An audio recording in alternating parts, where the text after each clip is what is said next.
Welcome back to my channel. Dear student, आज हम करेंगे बॉयल-सेवियर्स लॉ की next application which is the magnetic field at a point on the axis of circular coil. ठीक है बच्चों, circular coil मतलब आपने एक वायर ली, लॉन्ग वायर ली और उस वायर को यूं सर्कुलर शेप में बना दिया। देखो अब लूप जो सर्कुलर कॉइल है वो प्लेन ऑफ द पेपर में या तो हॉरिजॉन्टली लाई करती है या वर्टिकली लाई कर सकती है। तो हम जो केस डिस्कस करने वाले हैं उस केस में ये इस तरह से वर्टिकल है। ठीक है, तो ये है उसकी कॉइल इस तरह से पड़ी है, नॉट लाइंग लाइक दिस, ये इस तरह से पड़ी है। तो हमें इसकी एक्सिस पर यहाँ पर कहीं पर फाइंड आउट करना है मैग्नेटिक फील्ड। जैसे ये केस है आपके पास, ये कॉइल है, ये कॉइल की शेप इंडिकेट कर रही है कि ये this is lying on the plane of the paper horizontally. ये बोर्ड है, बोर्ड पर ये हॉरिजॉन्टली लाई कर रही है। और अगर हम बोलेंगे कि perpendicular to the plane of the paper तो हम शेप बनाएंगे इस तरह से। ठीक है, तो आपको सिर्फ ये वाला एज दिख रहा है उसका, ये वाला एज इस तरह से, कॉइल अंदर की तरफ यूं है। ठीक है, तो ये वाला शेप हो गया in the plane of the paper and this case is perpendicular to the plane of paper, perpendicular to the plane of paper। तो हमें कहाँ निकालना है? हमें निकालना है इसकी किसी एक्सिस पर, किसी पॉइंट P पर मैग्नेटिक फील्ड की value. So let's start with the topic. Okay, so here we are having a coil which is lying perpendicular to the plane of the paper। so ये होगा हमारे पास diagram. this is the coil perpendicular to the plane of paper। ठीक है, make it properly। ठीक, now coil में current जो flow कर रहा है, अब देखो कॉइल में करंट कैसे फ्लो कर रहा है। आपके पास ये कर्ल ऑफ फिंगर्स है, ठीक है, ऐसे हमने पाम रूल पढ़ा था कि thumb points toward the direction of current and fingers give the direction of magnetic field. अब इस केस में हम क्या करेंगे कि यहाँ से मैग्नेटिक फील्ड देखेंगे। अब करंट को हम देंगे पाम की डायरेक्शन में, ठीक है, और मैग्नेटिक फील्ड किस डायरेक्शन में आएगा। सपोज अगर हमारे पास करंट यूं जा रहा है कॉइल में, इमेजिन करो इसको इमेजिन करो, कॉइल यूं है ऐसे ऐसे, ठीक, यूं ऊपर से अंदर की तरफ, ये वर्टिकल कॉइल है। ठीक है, ये ले लेते हैं हम यहाँ पर, ये वर्टिकल कॉइल है, इस तरह से पड़ी है। तो करंट कैसे जा रहा है? इस तरह से, यहाँ से अंदर और यहाँ से बाहर। ठीक है, यहाँ से अंदर की तरफ जा रहा है और यहाँ से बाहर की तरफ आ रहा है। तो अब ये केस है जब ये अंदर से बाहर की तरफ आएगा। देखो curl of fingers like this, magnetic field किधर है? इधर। तो यहाँ अंदर मैग्नेटिक फील्ड इस साइड। तो अगर हम डायरेक्शन यू बनाते हैं, ये डायरेक्शन यू बनाते हैं, मैग्नेटिक फील्ड अंदर की तरफ जा रहा है, अंदर की तरफ जा रहा है और इधर आया बाहर की तरफ। ठीक है, तो मैग्नेटिक फील्ड किस डायरेक्शन में आनी चाहिए? इस डायरेक्शन में। ठीक है, और दूसरा केस, अगर करंट यहाँ से बाहर की तरफ आ रहा है, देखो अब हमारा कर्ल ऑफ फिंगर्स इस तरह से और इधर जाएगा ये अंदर की तरफ, अंदर की तरफ, अंदर की तरफ, तो मैग्नेटिक फील्ड की डायरेक्शन क्या होगी? इस डायरेक्शन में। तो अगर हमारे पास कॉइल इस तरह से हो जिसमें करंट यहाँ आ रहा है बाहर की तरफ और यहाँ जा रहा है अंदर की तरफ, तो मैग्नेटिक फील्ड की डायरेक्शन होनी चाहिए इस तरफ। इसको ध्यान से समझना है, यहाँ बाहर की तरफ, यहाँ से अंदर की तरफ, तो करंट की डायरेक्शन किधर होनी चाहिए? मैग्नेटिक फील्ड की डायरेक्शन आउटवर्ड ड्रॉप नॉर्मल की तरफ। सो आई होप आप लोगों को ये डायरेक्शन समझ आ रही है। ठीक है, जब यहाँ से करंट जाएगा अंदर की तरफ और इधर से आएगा बाहर की तरफ, तो हमारा थंब किस तरफ है? इधर की तरफ। ठीक है, तो इसको ध्यान से समझना है हमें। यहाँ से करंट जा रहा है इस तरफ से, तो थंब इधर है। ठीक है, फिर इधर से बाहर आएगा तो भी थंब इधर है। ठीक है, ये कर्ल यूं घूमता हुआ जा रहा है इस तरफ से। और इधर क्या है? ये सेकंड केस क्या है कि करंट यहाँ से यूं बाहर आ रहा है और इस साइड अंदर जा रहा है, तो थंब की डायरेक्शन क्या है? इस तरफ। तो basically depending upon the direction of current, ठीक है, कॉइल में करंट किस डायरेक्शन में जा रहा है उसके रिस्पेक्ट में हम उस पर्टिकुलर पॉइंट पर मैग्नेटिक फील्ड की डायरेक्शन निकाल सकते हैं। ठीक है, तो let us consider the case, हमने लिया coil perpendicular to the plane of the paper. ये हमने कॉइल बना ली, नीट सा डायग्राम बनाते हैं इसका। लेट अस कंसीडर ये हमारे पास एक कॉइल है, इसका एक एक पॉइंट बहुत इंपॉर्टेंट है, ध्यान से समझना है। Directions will make you confuse, but आपने फोकस करना है। हमें निकालना है एट एनी पॉइंट P। ठीक है, let this point is at a distance x from the centre. ठीक है, O, और इसका जो रेडियस है कॉइल का वो है A, ठीक है। Now current is moving, suppose हम ये वाला डायरेक्शन है, करंट इज मूविंग यहाँ से आउटवर्ड और इधर से अंदर की तरफ, ठीक है, यहाँ से आउटवर्ड और इधर से अंदर की तरफ, इस तरह से, ठीक है। तो यहाँ पे हमें पता है, अभी मैंने डिस्कस किया कि मैग्नेटिक फील्ड की डायरेक्शन किधर आनी चाहिए, इधर, क्योंकि हमारा कर्ल ऑफ फिंगर्स इस तरह से जा रहा है। But we will find it, prove it step by step. हमें फाइंड आउट करना है एट पॉइंट P, तो हमने ये ले लिया position vector R at point P। यहाँ पर हम एज्यूम करेंगे एक करंट एलिमेंट DL, और यहाँ पर भी सिमिलर, ये जो लूप है this is made up of small number of current elements, ठीक है। तो हमने पहले यहाँ टॉप पर मान लिया करंट एलिमेंट, ठीक है। We know that due to this current element यहाँ पर मैग्नेटिक फील्ड की वैल्यू कितनी होगी, dB vector is equal to mu not upon 4 pi IDL sin theta by r square. Now what is this angle theta now, क्योंकि यहाँ पे तो आपको विजिबल नहीं है। थीटा एंगल क्या होता है वाइट-सेवर्ट्स लॉ के अकॉर्डिंग, डीएल एलिमेंट और आर के बीच का एंगल है ना, ये एंगल थीटा है। अब कॉइल में करंट इस तरह से जा रहा है अंदर की तरफ, ठीक है। तो हम मान लेते हैं कि ये डीएल एलिमेंट है और प्लेन ऑफ द पेपर में करंट यूं अंदर जा रहा है, अंदर की तरफ, ठीक है। आर कहाँ है, ये। Now let us see which is this angle.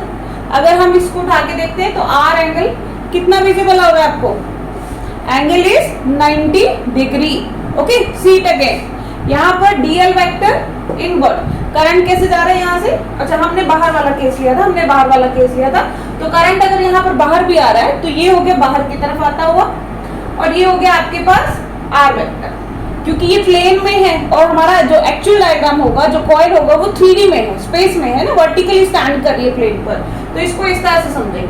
तो ये एंगल कितना बना, ये एंगल दिख रहा है आपको 90 डिग्री। इसका मतलब थीटा एंगल जो है यहाँ पर वो कितना है, 90 डिग्री। तो मैग्नेटिक फील्ड की वैल्यू कितनी आ गई, mu naught upon 4 pi IDL by r square. अब r क्या है, r यहाँ पर ये डिस्टेंस है, और इस राइट एंगल ट्रायंगल में इस r की वैल्यू कितनी हुई, hypotenuse square is equal to root of base का स्क्वायर प्लस परपेंडिकुलर स्क्वायर।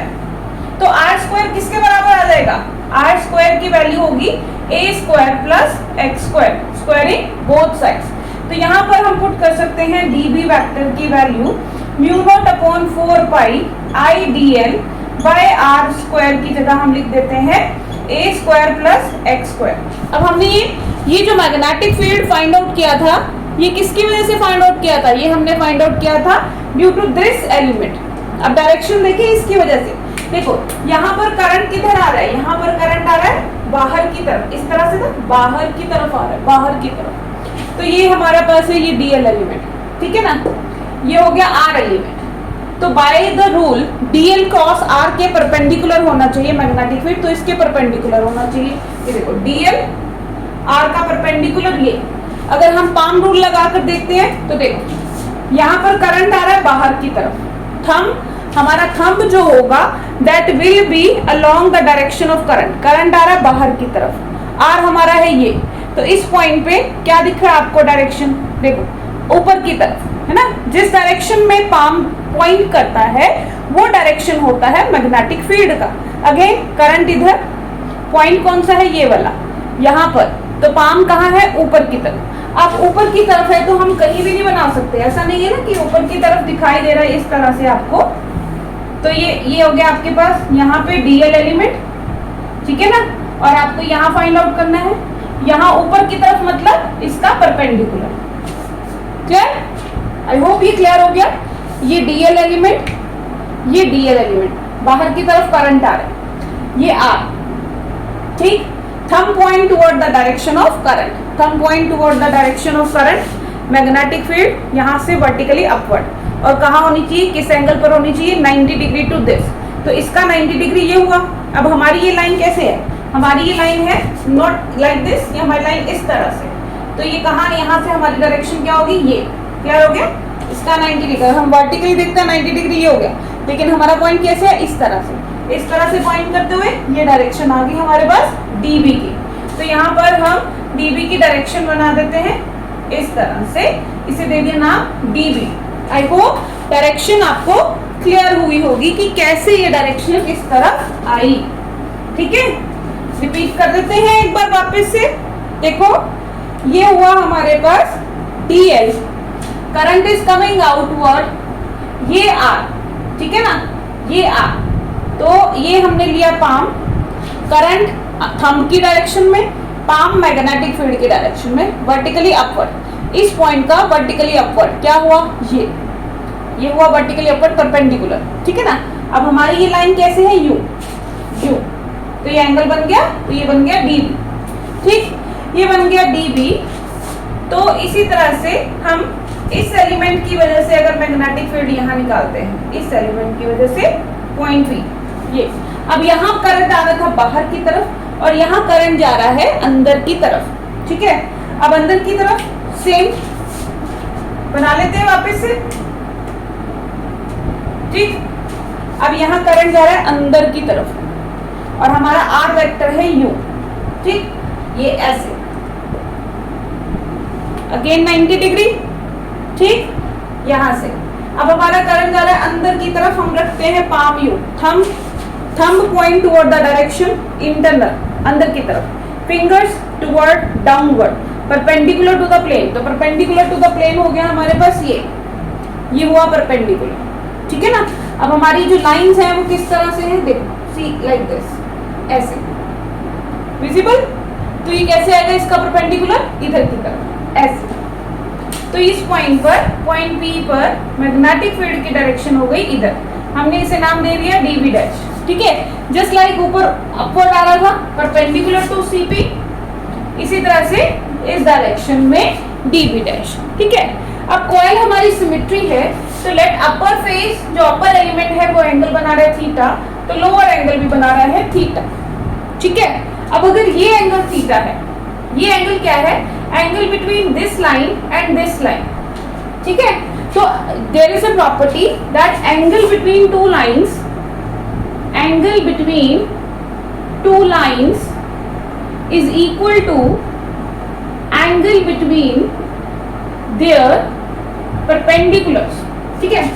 अब देखो ध्यान से देखना, इस लाइन का परपेंडिकुलर है ये, ठीक है, ये वाली लाइन का परपेंडिकुलर है ये वाली लाइन, और ये वाली लाइन का अभी हमने बताया था DB cross DL cross R, तो ये परपेंडिकुलर है। तो इन दोनों लाइंस के बीच का angle is equal to angle between these two lines, ठीक है। इस लाइन का परपेंडिकुलर ये, इस लाइन का परपेंडिकुलर ये, तो एंगल हो गया थीटा।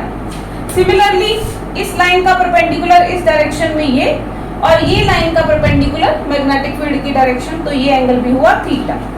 नाउ अगर हम DB को रिजॉल्व करते हैं टू रेक्टेंगुलर कंपोनेंट्स में, तो ये थीटा यहाँ बन रहा है, तो ये बन गया बेस, तो ये कंपोनेंट हो गया DB cos थीटा, और इसका ये वाला कंपोनेंट बन गया vertical DB sin theta. Similarly ये कंपोनेंट का ये cos theta DB dash cos theta, और ये कंपोनेंट बन गया DB डैश sin थीटा, ठीक है। ना देखो DB और DB डैश की वैल्यू, मैग्नीट्यूड तो दोनों का सेम होगा, ठीक है, is equal to DB dash, क्योंकि R भी सेम है, DL लेंथ भी हमने सेम ली है, करंट भी सेम फ्लो कर रहा है, तो magnitude will be same.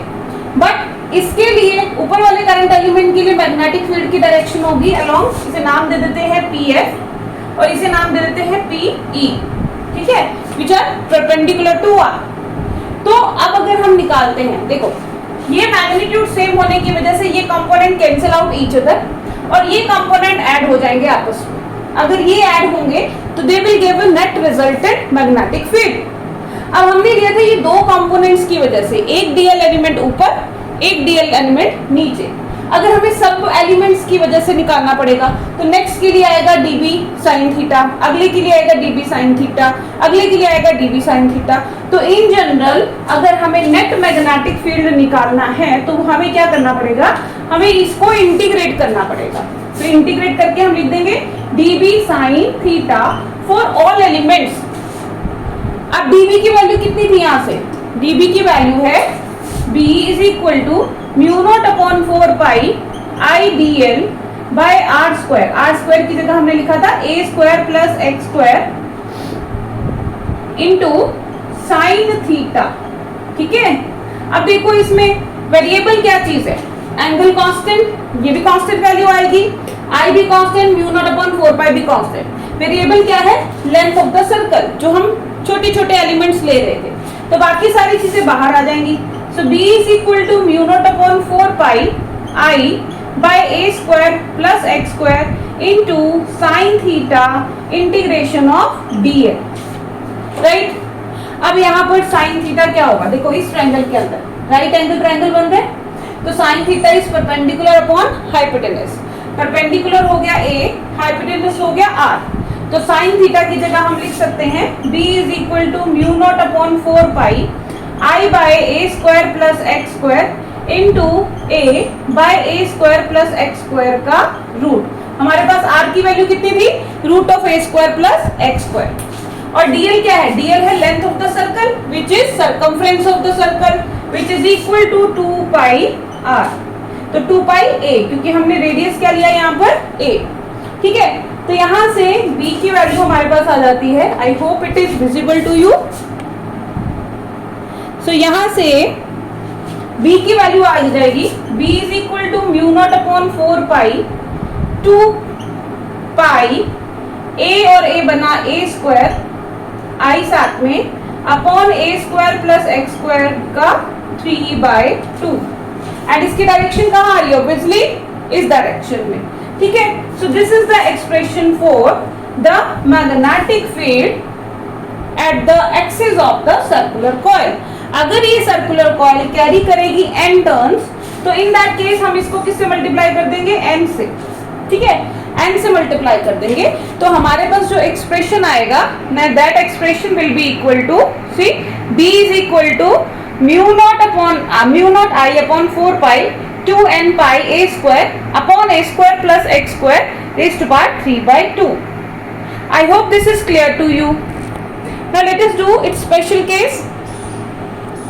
For doing the special cases मैं इसको रब कर देती हूँ बोर्ड। I hope आप लोगों को ये टॉपिक समझ आ गया होगा। Now for the special cases,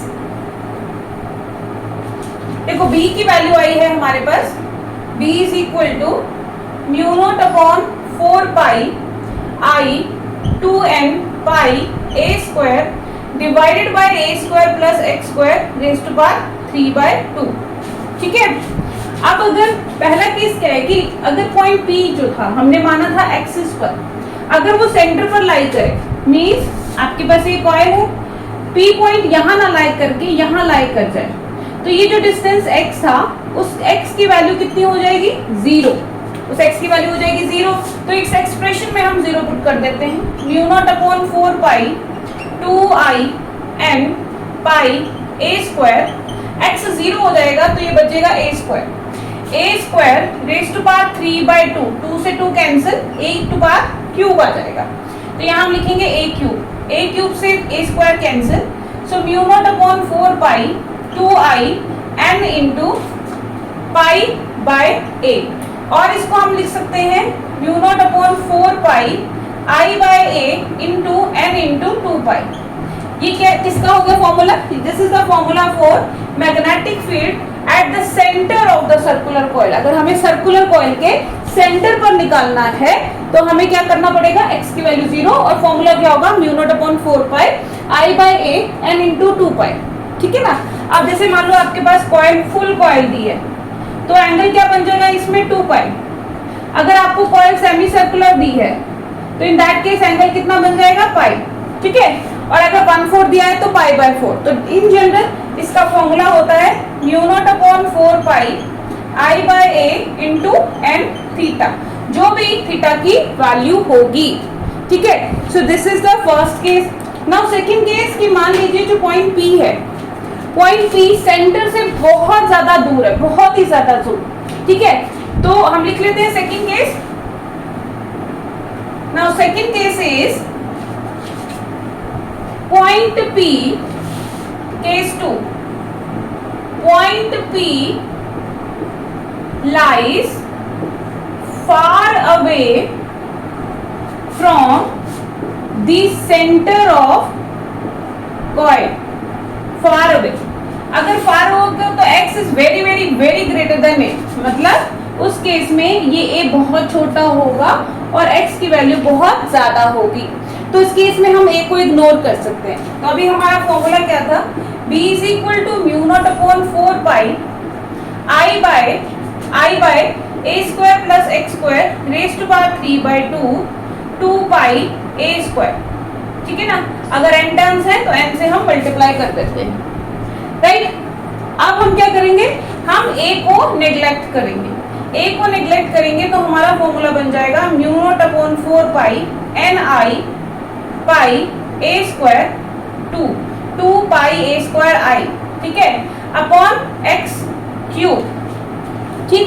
now what is this, ni pi a square, nia is equal to the magnetic moment of the coil, ठीक है, which is equal to current into area।